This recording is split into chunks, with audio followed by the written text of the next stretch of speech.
Hello everyone, class 10th English का chapter 11 the proposal. आज हम इसके सभी short and long answer type questions को डिस्कस करेंगे। फर्स्ट क्वेश्चन है, who is Lomov and why does he visit Chubukov. Lomov कौन था और वो चिबुको के घर मिलने क्यों गया। आंसर है, Lomov was a young wealthy land owner. Lomov एक युवा और अमीर जमींदार था। He visited Chibuco to ask for his daughter Natalie's hand in marriage. और वो के घर उनकी बेटी नेटलिया का हाथ मांगने के लिए गया था, शादी के लिए। क्योंकि लेसन में स्पष्ट ही है कि द प्रपोजल यानी प्रस्ताव, तो वो उनकी बेटी के लिए प्रस्ताव लेकर गया था। सेकेंड क्वेश्चन है, why does Chubukov suspect Lomov when he comes to his house. Chubukov ने लोमो के ऊपर शंका क्यों की जब वो उनके घर आया। आंसर है, Chubukov suspected that Lomov had come to him to borrow money because he was in his evening dress. तो चिबुको को लोमो के ऊपर शंका इसलिए हुई और शंका ये हुई कि वो उनके घर पैसा उधार मांगने के लिए आया है। और ये शंका उनको क्यों हुई, क्योंकि वो इवनिंग ड्रेस में आ गया था। थर्ड क्वेश्चन है, why did Lomov go to the house of Chubukov. Lomov Chubukov के घर क्यों गया था। आंसर है, he visited Chubukov to ask for his daughter Natalie's hand in marriage.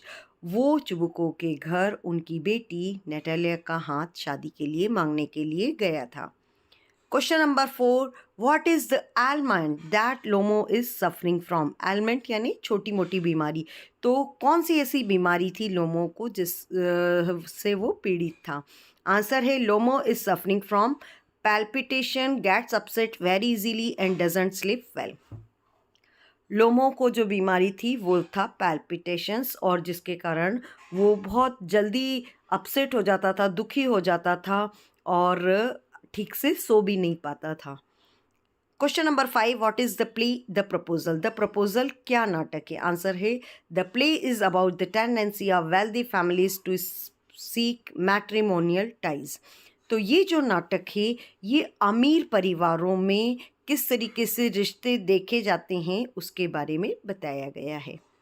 Question number 6, what does Lomov think when he is alone. Lomov जब अकेला था तो उसने क्या सोचा। आंसर है, Lomov thinks that Natalie is an excellent housekeeper, not bad looking, well educated and would hence make a good wife.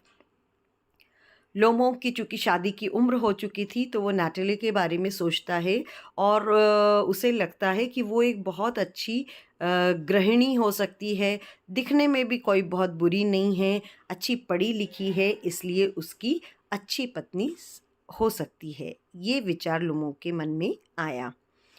अब हम देखेंगे इसके long answer type questions. First question है, write a character sketch of Natalie Stepanovna. तो Natalie जो यहाँ इस play की हीरोइन है उसके बारे में आपको चरित्र वर्णन करना है।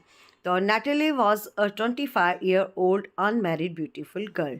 नैटली 25 साल की थी और अविवाहित सुंदर लड़की थी।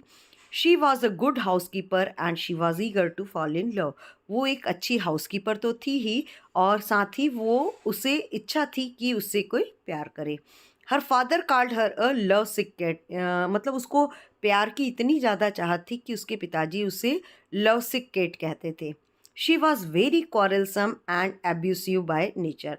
और देखा जाए तो वो बहुत ही झगड़ालू टाइप की लड़की थी स्वभाव से। क्वेश्चन नंबर 2, ये थोड़ा सा थिंकिंग बेस्ड है। Neighbours must have a cordial relationship that Lomov and Natalia don't have. Describe और जस्टिफाई और explain the first fight between them. ये तो निश्चित है कि पड़ोसियों को मिलजुल कर रहना चाहिए, जैसे कि लोमो और नेटेलिया नहीं रहते थे। तो बताइए कि उनकी पहली जो लड़ाई हुई थी उसके बारे में बताना है। आंसर है, the first argument between Lomov and Natalie was regarding the oxen meadows. तो पहली जो उनकी लड़ाई हुई थी या बहसबाजी हुई थी दोनों के बीच, वो ऑक्सेन मीडोज को लेकर हुई थी। Lomov call it his own while Natalie argues that it belongs to her family. Lomov को लगता था कि वो ज़मीन उनकी है, जबकि नेटेलिया का तर्क था कि वो उनके परिवार की है। तो इस तरह से यहाँ पर short and long question answers यहाँ पर कंप्लीट होते हैं। होप आपको अच्छे से समझ आ गए होंगे और इसे याद करना भी आसान है। Thank you students.